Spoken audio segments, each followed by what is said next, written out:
Muito bom dia, galera LC, Paola Berardi e Amanda Albano Alves. Vocês estão ok para a gente compartilhar esta palestra que vocês vão fazer, puxar essa conversa, tanto com os nossos queridos ALCistas, e com quem mais puder no nosso YouTube depois? Tudo bem para vocês? Tudo bem para todas e todos? Joinha. Maravilha. Tudo. Então, com vocês, doutora Paola Berardi, conte para a gente quem é você na fila do pão, Paola. Meu Deus, socorro. Tarefa difícil. Bom dia, pessoal. Para quem chegou agora, eu sou a Paola, eu sou arquiteta e urbanista como profissão, mas eu basicamente sou curiosa. E é por isso, no momento que a gente foi convidada, por ser curiosa, que eu acho que é o ponto que leva a conversa hoje, uma curiosa que trabalha com aprendizagem contextualizada, né? Quando a gente foi convidado a trazer uma atividade, eu pensei em algum tema que eu gosto, eu pensei no que mais me despertou encantamento esse ano, que foi assistir o documentário Professor Polvo. Eu não sei quem aí assistiu esse documentário, mas ele estava na minha listinha, contar a historinha de como isso surgiu, né? Ele estava na minha listinha de possibilidades aí para assistir, para diversão, e num encontro de incentivadores de vidas ativas sobre escolas e espaços educacionais mais ativos comentaram sobre o filme numa abordagem muito interessante, né? Essa abordagem da inteligência corporal. E foi um documentário que me despertou muita coisa, assim, não vou contar sobre o documentário, queria propor aqui, já entrando no tema, e aí é muito bacana também, que a ideia é a gente fazer uma... Tudo bom? Breno, fiquei curioso saber se o nosso vizinho respondeu aquela mensagem que você... Bem, ó, está aberto, menino. Da gente trocar sobre alguns pontos, não sei se eu estou atropelando aqui a conversa, só para apresentei rapidinho e introduzi o papo, né? A ideia era saber, assim, de quem viu e a gente falar alguns artifícios para a gente ser encantado, aprender um pouco mais sobre essas temáticas que acabam oferecendo alguma resistência, até pela maneira como é tratada. Por isso é muito bacana fazer junto com a Amanda, né? Porque eu acredito muito que o bom humor também e a arte, essas manifestações artísticas, elas ajudam a gente a entender, a mergulhar, usando a metáfora do filme, né? A mergulhar no conhecimento, né? E ter interesse em mergulhar cada vez mais profundo em temas que, de repente, a gente pode até não conhecer, né? Então, eu queria saber primeiro de quem viu o filme, as impressões que teve, né? Que talvez isso pode gerar elementos. Eu pus uma estruturinha aqui para a conversa do que não pode, do que eu acho que não pode ser perdido. E eu gostaria de saber o que é que veio, ou até para quem não viu, quando fala de Professor Polvo, o que é que vem na mente? Paola, eu vi... Oh, desculpa, fala. Vai lá. Não, eu vi, fiquei encantada também. Fiquei assim com vontade de ver de novo, porque não vou dar spoiler, mas assim fiquei emocionada, porque eu gosto de mergulho, né? E assim, não sabia de muita coisa em relação ao professor Polvo, né? Em relação aos polvos, né? Eu não sabia. E fiquei assim emocionada, inclusive com o ciclo de vida, né? Então, me emocionou bastante. Eu já sou super mobilizada com o oceano, com o mar, amo, assim, tenho uma paixão por mar. Então, foi muito legal, adorei. Obrigada, Breno. Pronto, vamos lá. É isso, mesma coisa, né? É um filme fascinante. Foi um amigo meu também que me indicou, que é biólogo e a gente discute educação ambiental. Ele mandou: rapaz, veja isso aqui que você vai adorar. Eu sou mergulhador também, mergulho desde 12 anos de idade, adoro mergulhar.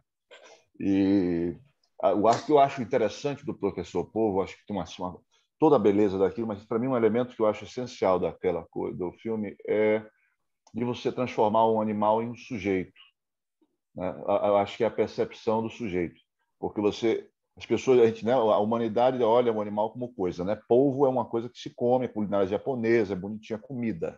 Você olha para ele como um objeto que está ali dentro de uma cadeia e que você vai no mercado e compra o polvo e come o polvo.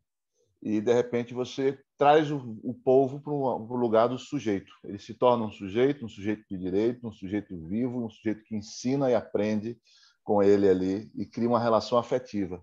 Então ele é afetado pelo povo e o povo afeta ele, e os dois acabam se afetando e criam uma relação de amor e de amizade, como se você se está ali. Então você transforma uma coisa em um sujeito. Então você cria essa relação, você mostra que todos os seres vivos são sujeitos de direito de vida e são importantes. Na minha visão, no filme é isso, eu acho que sensibiliza. E teve um efeito interessante que eu assisti com minha esposa e me mandei para meu pai assistir com minha mãe e com meu irmão. Aí depois que terminou o filme, não vou mais comer polvo. Aí todo mundo sem querer comer polvo, né? Mas eu tinha um polvo congelado na geladeira e depois não tinha jeito, já estava preparado para comer. Mas eu estou brincando, mas isso foi bem depois. Mas na prática, a questão de você mudar o olhar sobre o ser vivo, polvo, sobre os demais. Nesse esse ponto, eu acho, vou puxar um gancho aqui, porque eu acho que é um ponto bastante importante que o filme traz, né? Quando a gente muda o contexto, a gente muda o olhar, ou quando a gente tem um olhar atento também ao contexto que a gente está acostumado, a gente acaba mudando o nosso olhar para o contexto que a gente está inserido e acaba ativando uma capacidade, uma vontade de aprender, de explorar mais, né, aquele contexto, o contexto que a gente não conhece, o contexto que a gente conhece e tem um olhar muito específico e desatento, às vezes, no dia a dia, por ter a experiência cotidiana, e a gente acaba desaprendendo um pouco desse contexto que a gente conhece para abrir um olhar de pesquisador mesmo, né? E de descoberta também. Acho que é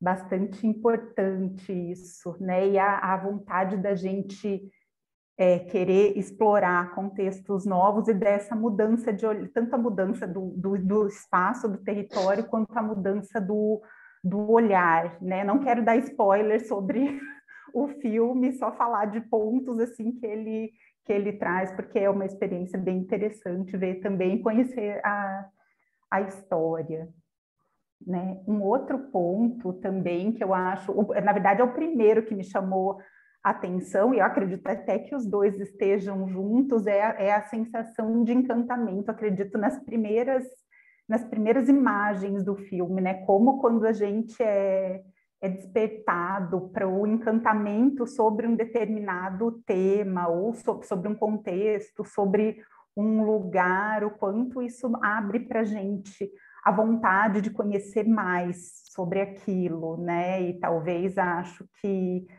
sejam dicas para a gente tratar esses temas difíceis, né? Ou momentos mais complexos, desafiadores de aprendizagem, porque aí eu dou um spoiler, porque talvez tenha no trailer, porque o filme começa com imagens maravilhosas do fundo do mar, então quem já é, a Cristina que comentou que ela já é movida para esse tipo de tema, eu também sou uma pessoa que nasceu no litoral, amo praia, começa a conversa com o fundo do mar, já me ganha, então é interessante assim, a gente olhar, ter essa a beleza, né, Agora, eu não lembro quem falou isso, tem uns 2 anos eu escutei sobre a gente parar de falar de aprender na dor e parar de acreditar desse aprendizado na dor e voltar no aprendizado pelo encantamento. Um dos meus maiores aprendizados estudando sobre educação formal, quando eu fui estudar para aprender como trabalhar com crianças de maneira responsável em educação, porque não é minha formação, é que o aprendizado que a gente acessa mais é o que veio na alegria mesmo, é o que veio em momentos felizes. Então, assim, isso para mim fica muito, né, ficou muito presente, fica muito vivo nesses processos, e por isso que eu acredito assim, que não quero dar spoilers mesmo do filme, para todo mundo ter essa experiência de aprender com a sensibilidade, com encantamento, com maravilhamento e com o tipo de curiosidade que isso desperta, né? Porque desperta aquela curiosidade de saber mais, é isso, o cineasta que conta a sua história, ele foi descobrir mais sobre o povo por conta do mergulho que ele começou a fazer por uma outra situação e encontrou o povo, sabe? Não foi uma história, não foi planejado, né? Esse processo educativo, toda essa experiência não foi planejada, né? Então, o maravilhamento com essa situação e com o que ele encontrou no mergulho para relaxar, trouxe para a vida dele, né? De curiosidade, a experiência mesmo de aprendizado que isso trouxe, mudou a relação dele até com aquele lugar. Quanto que eu acho importante, gente, assim, por favor, tem esses pontos, e alguém que se sentir convidado a complementar, fala, por favor, eu falo horas se me deixarem. Eu queria só falar uma coisa interessante, você falou disso, e aí eu me lembrei, eu gosto de mergulhar, mergulhei a vida toda, acho uma delícia. Em Salvador, eu mergulhava muito no Porto da Barra, e na época que eu fazia a faculdade de biologia, quando eu fui fazer zoologia, acho que é 3 ou 4, porque ali entra na parte de vertebrados e você vai trabalhar a evolução e vai para o fundo do mar.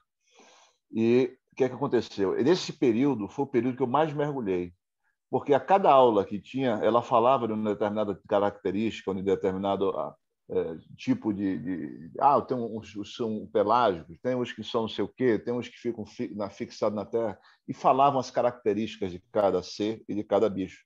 Cada vez quando terminava a aula, eu corria para poder ir para o mar mergulhar, porque na hora que eu chegava lá, eu já via mais coisa. Porque porque quando a aula é como se fosse, sabe aquela coisa da ideia da luz, da lâmpadazinha que brilha.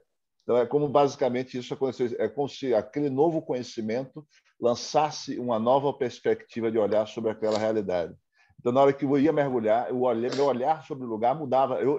Toda vez que eu mergulhava no mesmo lugar. E toda vez que eu mergulhava no mesmo lugar, eu via tudo novo a partir de cada aula que acontecia, porque olha lá, ele está ali por causa justamente daquela forma física dele, quer dizer, a estrutura das barbatanas, a estrutura das nadadeiras é assim porque ele fica no fundo e tal, e você começa a observar as características. Então, isso é extraordinário, o conhecimento e a experiência com o mergulho, e você vai ali criando, é muito gostoso você ter essa iluminação. Você mergulha? Fala.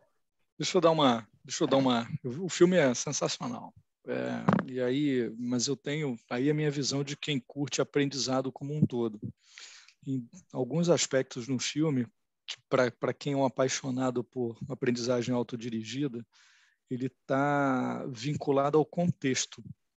O quanto o aprendizado dentro do ambiente faz a diferença na gravação do filme, do aprendizado do cara. O cara tem que entrar dentro de um ambiente que não é o ambiente dele.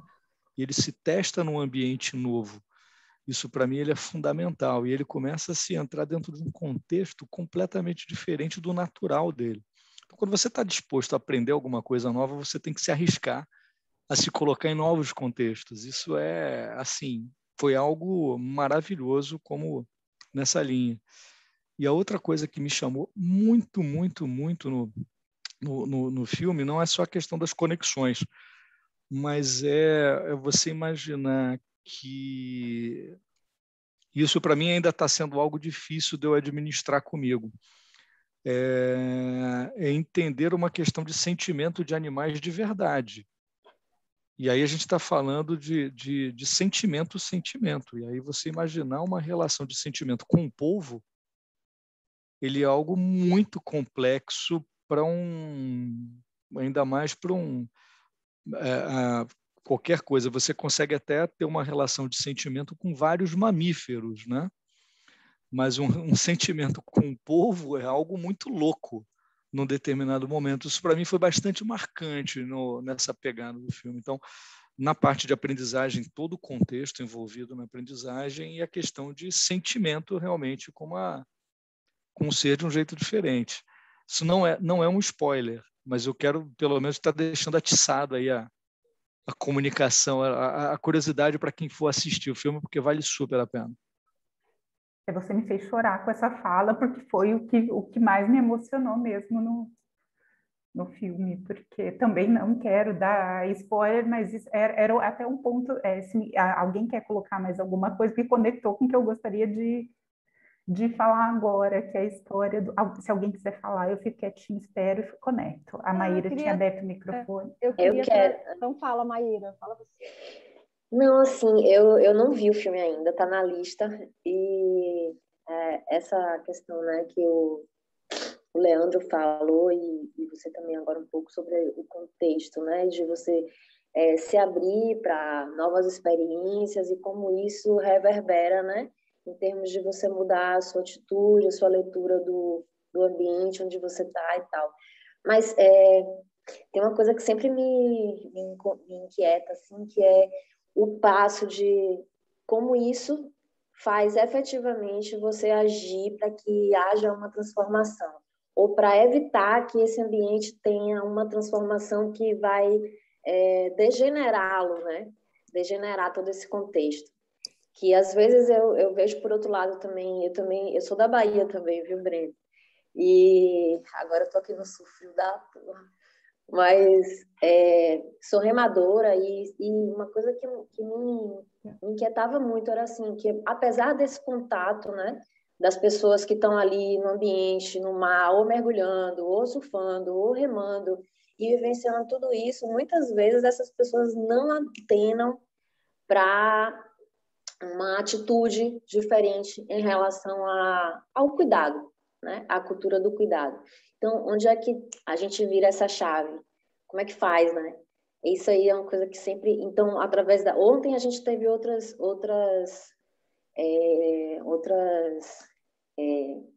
partilhas nesse sentido também, né? Por exemplo, a questão do sarau, da feira. Então, ao mesmo tempo que aquele lugar do prazer, da alegria, abre para todo esse encantamento, como é que a gente transforma isso? Como é que a gente aproveita isso para introduzir outras questões, né? E para fazer as pessoas se envolverem, realmente se engajarem com essa mudança.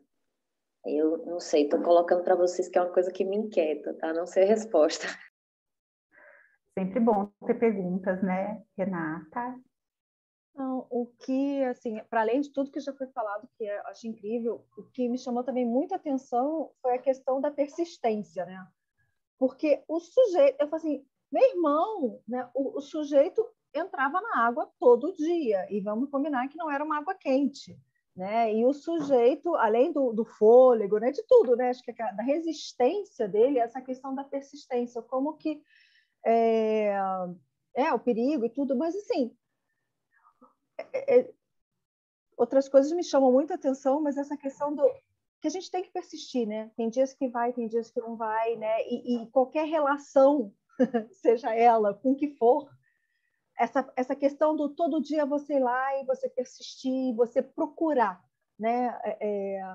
Que isso é muito importante, porque a gente invariavelmente acha que as coisas vêm fácil, que as relações são construídas de uma maneira fácil e em mão única, né? Então, o quanto que quando você se doa, o quanto que quando você vai lá todo dia e você coloca que aquilo ali é importante para ti, não só um povo, uma planta, né? E vários experimentos, né, com seres vivos comprovam, né, que o Pequeno Príncipe já dizia, né, tu te tornas eternamente responsável pelo que cativas, né? Então, essa coisa de cuidar, eu acho que é uma coisa que me chamou muito a atenção. Agora a gente tem mãozinhas da Júlia e da Cristina nessa ordem. Oi, gente, bom dia. Para mim, o que me chamou muita atenção, na verdade, e é um ponto que enfim, o filme gira muito em torno do cara, né? E do lugar que ele estava quando ele foi descobrir isso, né? Ele estava numa deprê fudida, ele estava sem acreditar no mundo, ele estava ferrado na vida, assim, e aí ele foi achar essa conexão na natureza, né, velho? E eu acho que isso é um aprendizado sensacional que a gente tem que levar para a nossa vida, que é a aprendizagem prática na natureza. Ela é revolucionária, porque é isso, a gente é natureza, né? E daí quando a gente entra ouvindo o LH falando da relação do polvo, né? Nós, seres humanos, achamos que somos a espécie mais evoluída de todas. E eu tenho feito um exercício comigo mesmo, que é principalmente com cores, assim, eu olho cores e eu penso, nossa, essa cor é muito louca, essa junção de cores é muito... Mano, mas a natureza é muito mais louca do que qualquer coisa que a gente já viu, entendeu? Então, se tem uma coisa louca, ela tá na natureza, né? E eu tenho feito esse experimento comigo mesma, assim, no meu cotidiano, e eu acho que isso é um aprendizado, falando de aprendizagem, né? É uma coisa que a gente perdeu, né? A gente aprende tudo dentro da sala de aula, dentro do computador, a gente não vai para fora, né, para a experiência de verdade, assim, para o contato. Então, esse déficit da natureza, ele vai nos... E aí me lembrei do papo da tristeza, né, enfim, da infelicidade que a Suzana trouxe com carbono. Mano, a gente está infeliz e a natureza nos traz um zilhão de métodos de felicidade, né? E eu acho que isso é muito bonito, assim, e junto com o aprendizado da natureza vem os tempos, vem a calma, vem a diversidade, vem o dia que o mar está fechado, que tu não vai enxergar nada, e faz parte, né? E isso foi que me chamou muito a atenção, assim, do quanto ele saiu da depressão dele, né, da insatisfação, para achar valor na vida, na natureza. Isso colocou desafiado, né? Cristina. Eu fiquei lembrando, eu fiquei conectando, eu ia dizer outras coisas, mas que já disseram, e muito legal, mas eu fiquei conectando com aquela conversa de ontem que a gente teve sobre falar sobre sustentabilidade é chato, né? E saiu lá na nossa conversa a questão do... assim, não só, e conectando também com o Apocalipse, né, do profissional do Apocalipse, né, porque você falar de sustentabilidade ambiental, social, econômica, uma coisa chata, porque as pessoas não se conectam, exatamente, né? Assim, as crianças, elas podem estar aprendendo na escola a importância das plantas, da natureza e tal, mas quando ela vai na rua, ela pega uma florzinha, ela tira a florzinha para dar gentilmente para quem está com ela. Minha filhada fazia isso comigo, né? Assim, no maior carinho, mas não consegue fazer essa conexão. E aí, quando você não faz a conexão, é isso que vocês já disseram, né? A natureza, assim, não só as plantas, os animais, viram uma coisa, né? Eu sempre gostei muito de ter plantas em casa e tal, e eu mudei para um apartamento que não tinha varanda, e passei a viajar muito, e aí não conseguia ter nada de planta dentro do apartamento, né? E agora, com a pandemia, uma das duas coisas que eu fiz, uma foi correr, voltar a correr na praia, que assim, me traz muito o contato, né, ali com o meio ambiente, e eu um dia me dei de presente plantas, e comecei a cuidar. E como é uma felicidade quando você cuida de plantas, apesar de você ter tirado as plantas do meio ambiente delas, né? Porque, na verdade, você não deveria tirar. Mas, assim, como ela deixa de ser uma coisa e passa efetivamente... Para mim, já era, mas mais ainda. Porque você vê crescer, você vê morrer. Quando você estraga, você fica desesperada quando você fez alguma coisa errada, que a planta não... Quando dá um bichinho, quando dá alguma coisa. Então, essa fica muito mais fácil você falar de cuidar quando efetivamente você tem a vivência, né? E eu acho que as escolas, quando a gente fala das crianças, que é o caminho, assim, um caminho para a gente conseguir fazer uma virada de chave, né? Eu acho que as escolas tinham que dar mais essa vivência, a coisa do dia a dia mesmo, é o passeio, ou cuidar, criar uma horta internamente, é a coisa do criar mesmo. E A outra coisa que me chamou, que também me veio, foi assim, eu fiquei pensando, por que se perdeu isso, né? E aqui no Rio, eu acho que se perdeu muito em função do medo, da questão com a violência, que por conta da violência a gente mantém as crianças em ambientes seguros, dentro de casa, ou em locais muito controlados, onde elas têm muito pouca oportunidade, né? A minha infância foi muito mais na rua, na árvore, vendo passarinho e tal, do que das crianças de hoje, né? Vou deixar convite para a conversa da tarde, então. Fala infância, tema predileto aqui. E eu penso muito, vendo o filme, eu pensei muito nas crianças, né? E o que vocês falaram tem conexão, inclusive, com os dois últimos pontos que eu acho que era importante colocar, que me trouxeram sobre a aprendizagem, né? O que o povo nos ensina, né, na relação com o cineasta nesse documentário, né? Justamente a gente mergulhar na experiência e ter essa experiência ativa, e principalmente quando a gente perde de movimento em momentos do movimento, assim, para a nossa educação física mesmo, e letramento corporal, nos momentos de aprendizagem, o quanto isso é descolado, porque a gente foca, né, os processos de aprendizagem formais focam só no intelecto e perdem, né, o social, cultural, o físico, e nós somos indivíduos, né, integrais, e como a educação como ela acaba sendo mais significativa quando dá conta de todos esses aspectos, né, e saindo do contexto do fechadinho, saindo da caixinha, né, vamos dizer, da sala de aula, o quanto a gente pode estar aberto a outras experiências e que gerem a vontade, né, a fome do aprendizado, porque isso tem significado para a gente, né.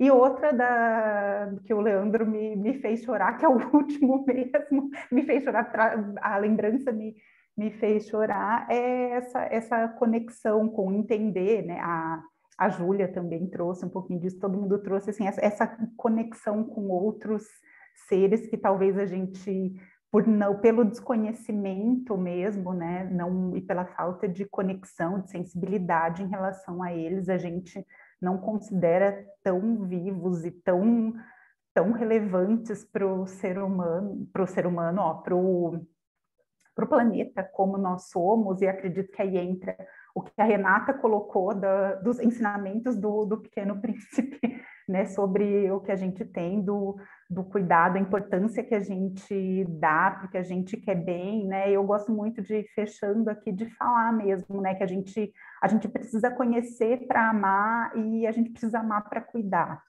Né? E é daí que, último recadinho, para passar a palavra para eles para o momento mais alegre da conversa, hoje é que por isso que eu falo que eu acredito muito nas expressões culturais mesmo, como uma maneira da gente mergulhar em temáticas que às vezes podem trazer uma visão apocalíptica negativa, mas que podem provocar encantamento, empatia, a gente consegue viver a história do outro num primeiro momento, querer conhecer mais, a partir disso a gente pode se apaixonar, e isso pode despertar o sentimento de cuidado também. Eu acredito muito nisso, no poder. A gente viu agora o poder da arte, né? E acho que tem o poder para a aprendizagem também gigantesco, e para as questões climáticas muito benefício também. Muito obrigada, gente. Seguimos aí na troca. Bom, eu acho que a Lúcia, não sei se ela quiser falar, Lúcia, antes, estava com a mão levantada. Eu infelizmente não assisti ao filme ainda, né? Mas assim, ouvindo nossos colegas e a gente pensando nessa coisa da aprendizagem significativa, eu vejo, como eu sou professora há um bocado de tempo, e quando o Leandro fala assim sobre nós pensarmos no sentimento, não nosso, né, mas do outro lado. O que eu tenho percebido, e essa foi a experiência com meus filhos, inclusive, a gente sempre quer proporcionar alguma experiência para que aquela experiência seja interessante, significante para a criança, né? É lógico, mas nós nunca colocamos o desafio para que você se coloque no lugar do outro lado. Sempre nós estamos centrados no nosso umbigo, na nossa aprendizagem, no nosso interesse, né? Então, e toda vez que a gente vai fazer uma experiência com a natureza ou vai fazer aula de campo, nós estamos assim, centrados em oferecer para o aluno, para a criança, para nós mesmos, o melhor que tem naquele momento para nós. E nós vamos a campo e nós vamos nos interagir com outro lugar para trazer felicidade, aprendizagem, boas lembranças para nós, né? E aí, aquele outro lugar, aquele outro, sempre é antropocêntrico, né? Então, na hora de propor isso, se nós conseguirmos sensibilizar as pessoas que vão estar envolvidas nessa experiência, para nós deixarmos a nós mesmos enquanto prioridade, para ver o outro, né? É um exercício muito difícil, porque tudo que a gente proporciona é para trazer o melhor e pensando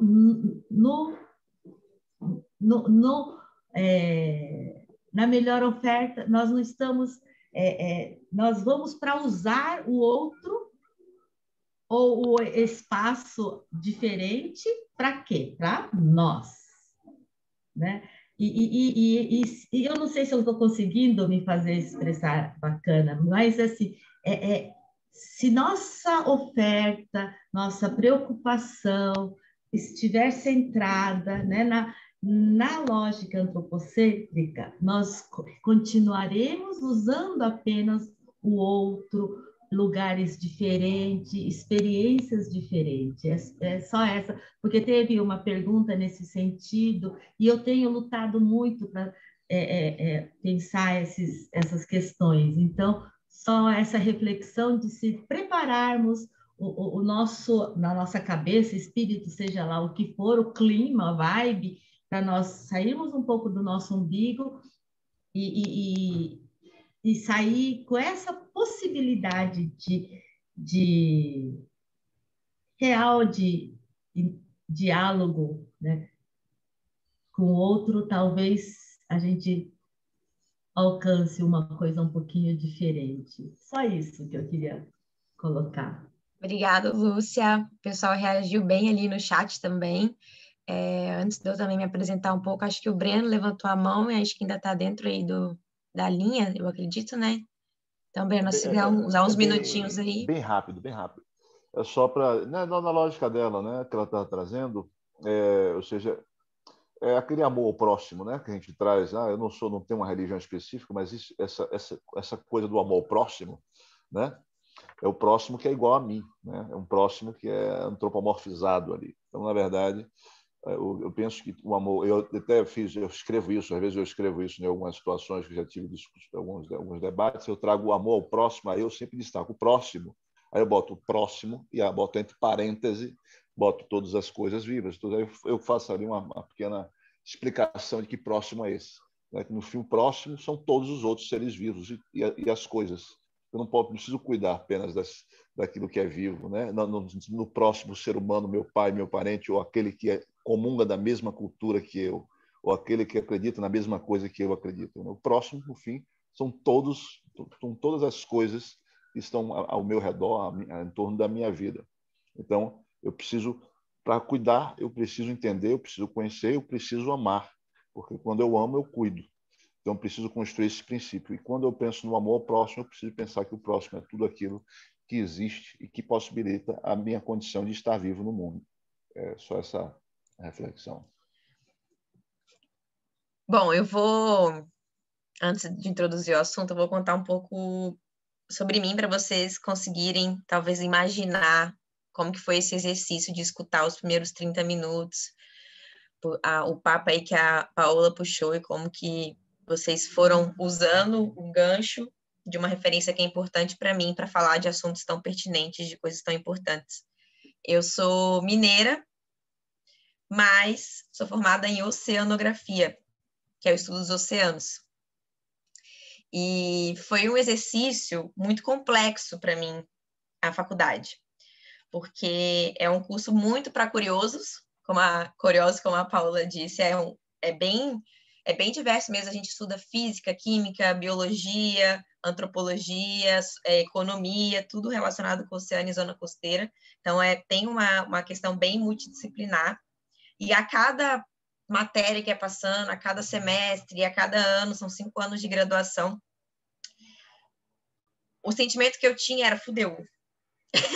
Porque tudo que acontecia, todos os movimentos, todos os comportamentos, tudo, no final, tinha uma consequência direta ou indireta com zona costeira e oceano, independente de onde fosse, independente de qual país, independente de qual região, independente de qual hábito, se era hábito sanitário, se era hábitos econômicos, de consumo, de produção, tudo gerava um impacto num ecossistema extremamente complexo e integrado.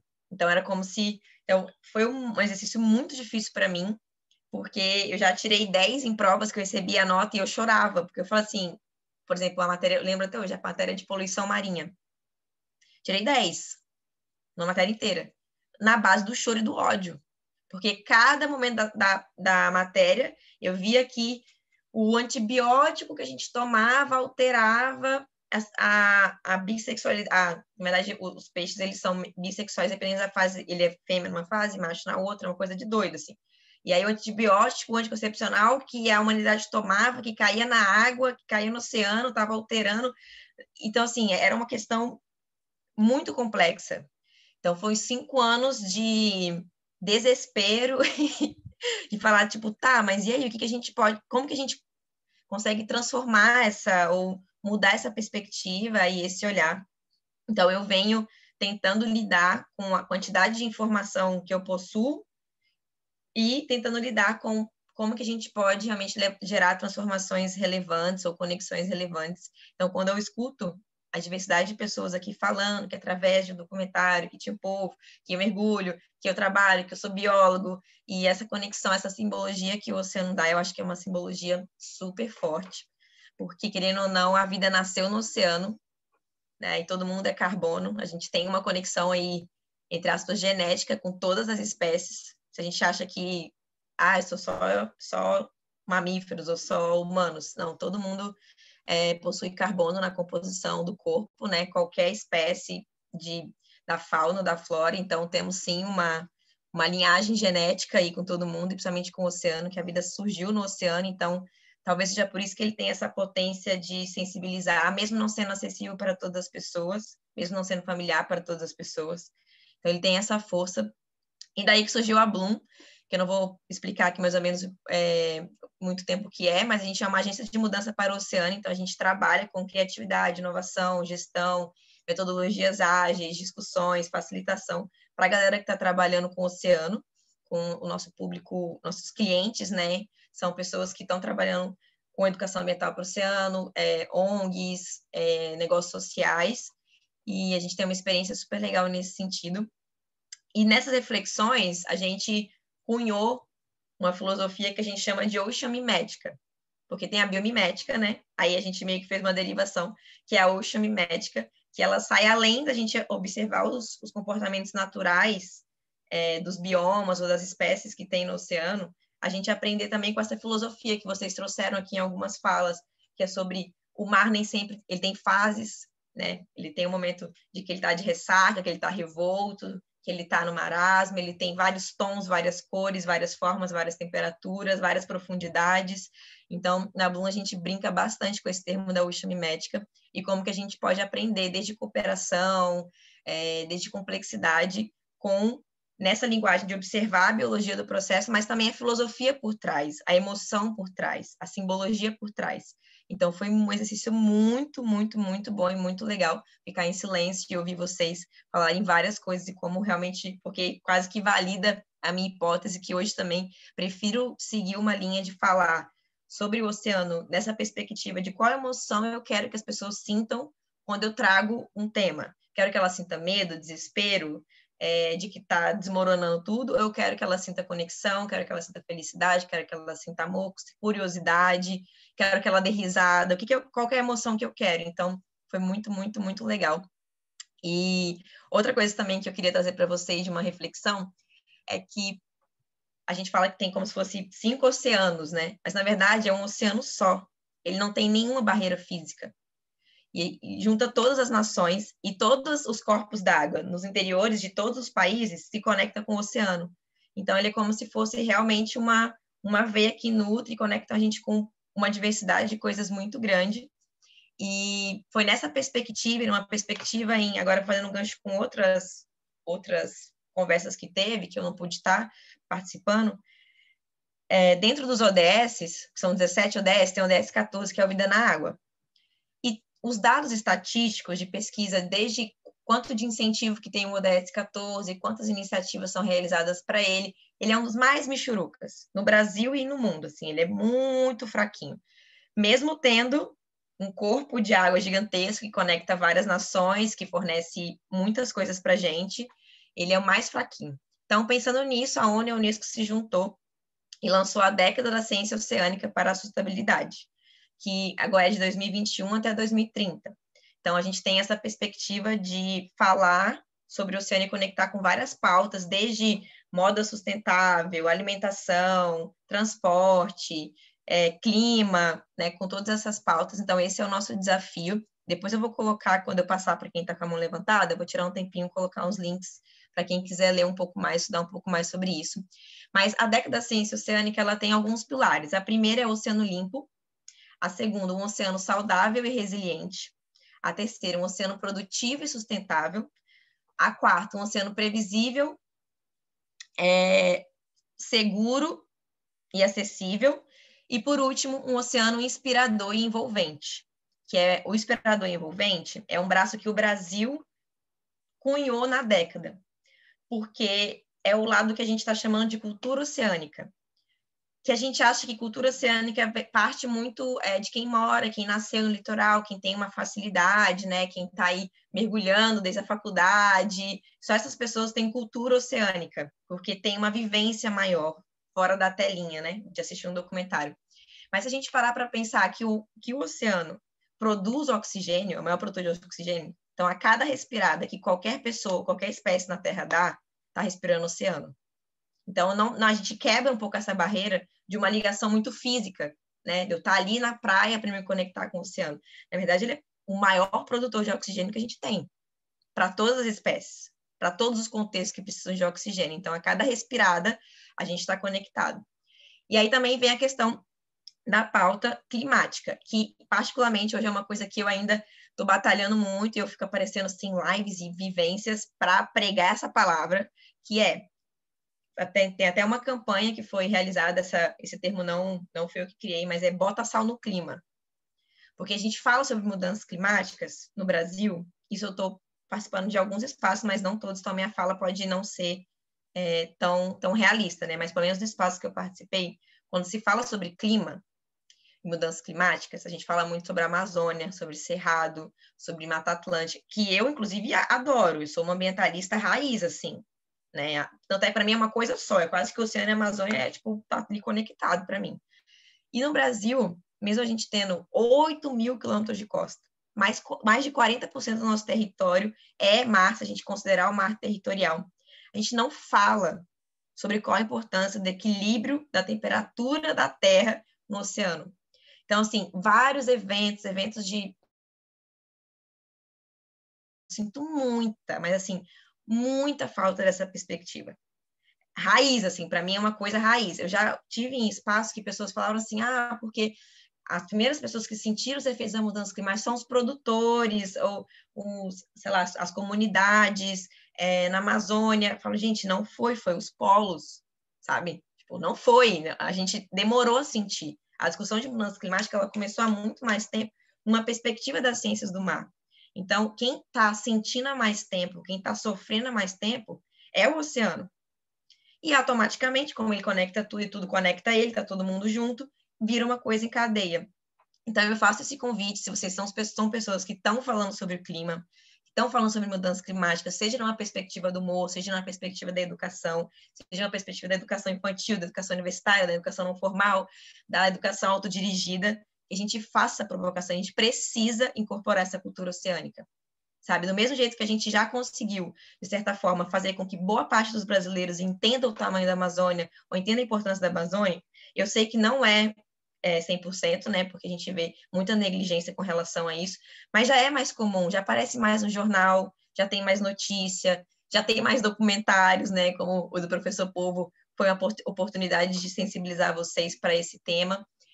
Então, eu faço essa provocação, é meio que está sendo a minha meta esse ano, onde eu apareço, eu faço essa provocação, porque eu acho que realmente quem fez o podcast, é um podcast também, Bota Sal no Clima, foi o Engajamundo, e junto com a Liga, né, igual a galera colocou ali no chat, a Bloom trabalha com a Liga desde o dia zero, desde a criação da Liga das Mulheres pelo Oceano, a gente já fez algumas campanhas com elas, e a gente tem sócias que são fundadoras da Liga também, na Bloom, então vale a pena assistir, eu acho que lá vai ter mais quem tem um pouco de dificuldade para conectar a pauta clima com o oceano, esse podcast é super, super potente para isso, eu acho que atende bastante essa necessidade. E queria também dizer que quem está trabalhando com educação tem um projeto que chama Maré de Ciência, que está fazendo uma Olimpíada do Oceano, com participação para educação formal e não formal, que escolas ou educadores ou até projetos podem se cadastrar e concorrer e participar da Olimpíada, como se fosse uma Olimpíada de Matemática, uma Olimpíada de Física, e pode ser do interior, pode ser, sei lá, de qualquer cidade, não precisa ser cidade costeira, também vou colocar esse link aqui. Então, esse é o primeiro momento da minha fala, para eu passar para vocês. Eu queria muito, muito, muito, muito fazer essa provocação, até acabei me estendendo um pouco mais, porque eu procurei ali na programação, no perfil dos convidados, naquelas programações que já estavam propostas, e eu mais uma vez senti falta disso, assim. Então, hoje a gente tem personalidades, tem algumas pessoas muito marcantes nessa pauta, que são ou não oceanógrafos de formação. A gente precisa fazer com que eu acho que o brasileiro olhe para a pauta do clima, entendendo numa perspectiva emocional, criativa, né? Eu acho que o oceano, ele é muito divertido, né? Ele é engraçado, ele é colorido, ele é diverso, e a gente pode aproveitar bastante para somar, né? Não estou falando que uma perspectiva de linha de clima é mais importante que a outra, estou falando que as duas juntas, eu acho que essa que é a nossa força, e eu acho que o Breno levantou a mão, depois a Júlia, depois a Maíra. Vai, Breno. Minha mão já estava levantada da outra vez. Mas já que você falou isso, eu vou trazer uma coisa interessante. Aqui na Bahia, essa cultura do mar, né, que você falou, e quando você se envolve, é um encantamento. E aqui na Bahia eu fazia parte, em Salvador, hoje tem um movimento muito legal, foi o Marcos Mussi que começou, que chama Fundo da Folia, em Salvador. O Fundo da Folia foi um movimento que começou de mergulhadores surfistas que Bernardo Mussi, e começou a fazer a limpeza ali das praias do Porto da Barra antes do Carnaval, depois do Carnaval, e aí isso virou uma atividade que gerou um movimento para se criar o parque municipal ali para proteção da área do Porto da Barra. Hoje esse parque é um parque municipal, está institucionalizado. E todos os anos, quando eu estava em Salvador, eu ia sempre fazer limpeza. Agora que eu estou em Itacaré, infelizmente, eu não tenho condição de estar lá fazendo isso. Mas sempre que eu vou lá, a gente está participando, faz limpeza, tem ações, faz divulgação e mostra o impacto do lixo ali no mar, ali na frente do Porto da Barra. E é bem interessante. Sempre faz ações, traz a mídia para divulgar isso e falar e discutir. É um trabalho de educação que engaja as pessoas. Eu vou ver se eu encontro aqui e mando o link para vocês darem uma olhada. Vale a pena dar uma olhada lá. Obrigada, Júlia.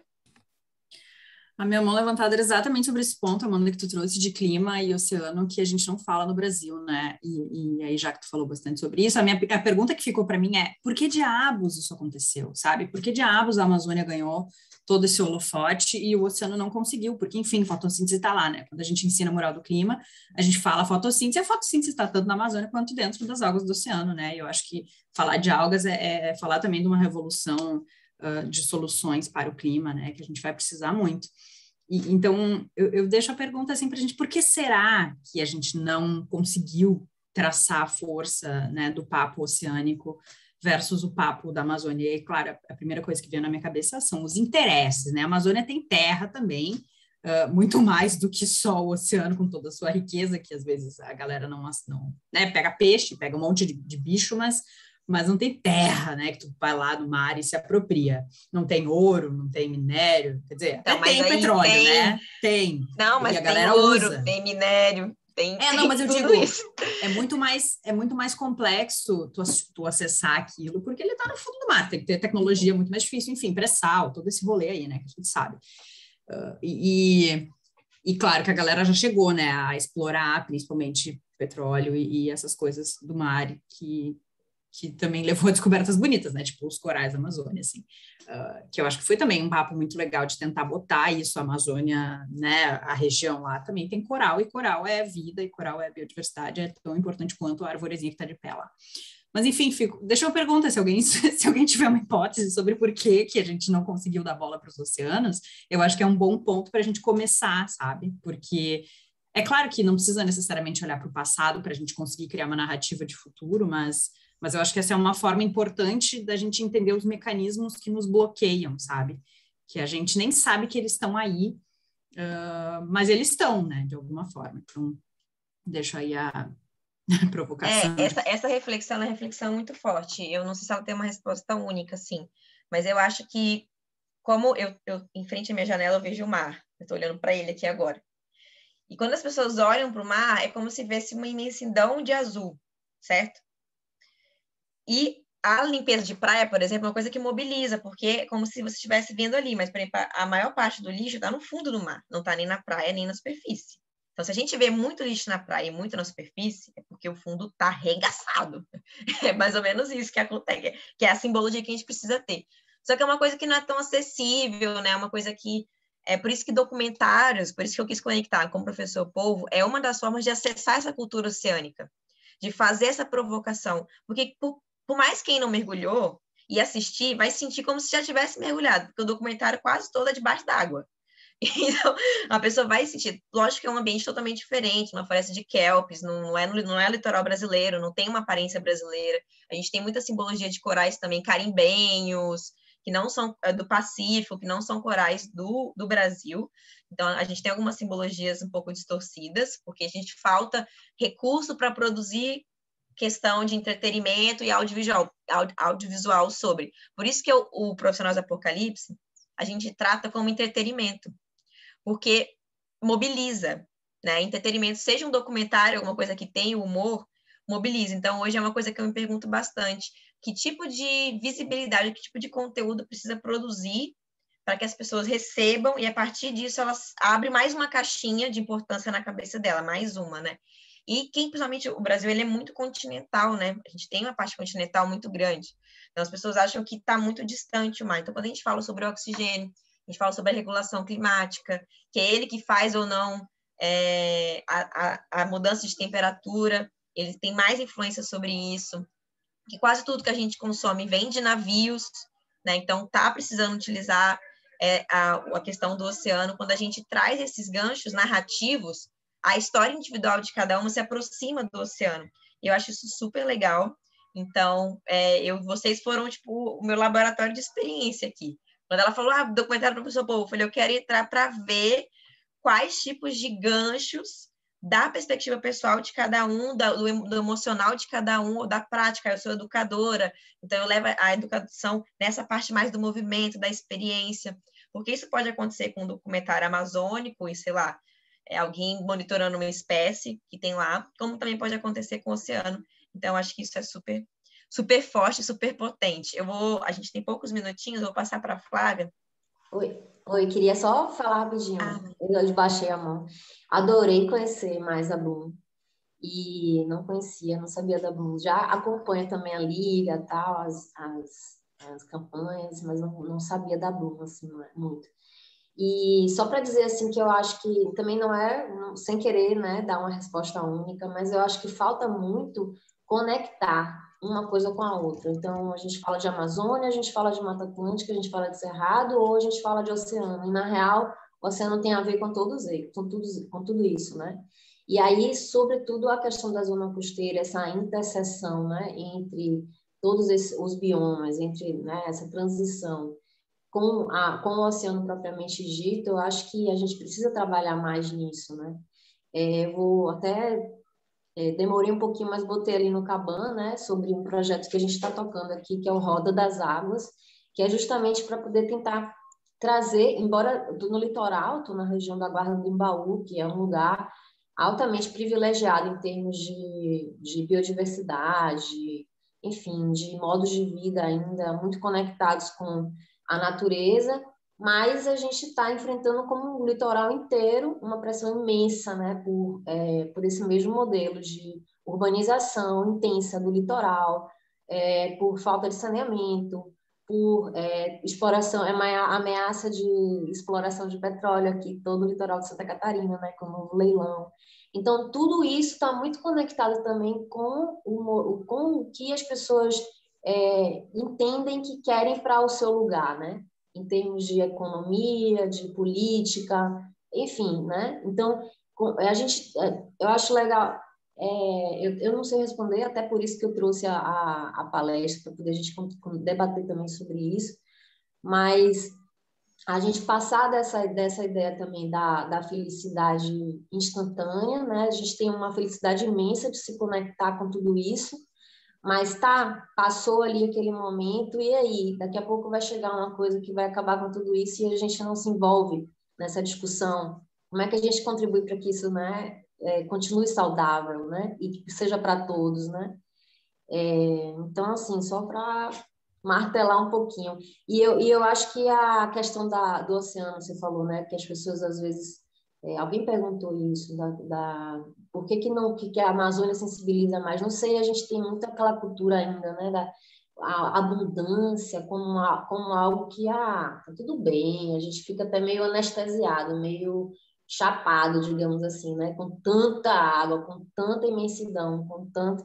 E aí a gente, não sei o que acontece, né? Em vez de se ligar, se desliga.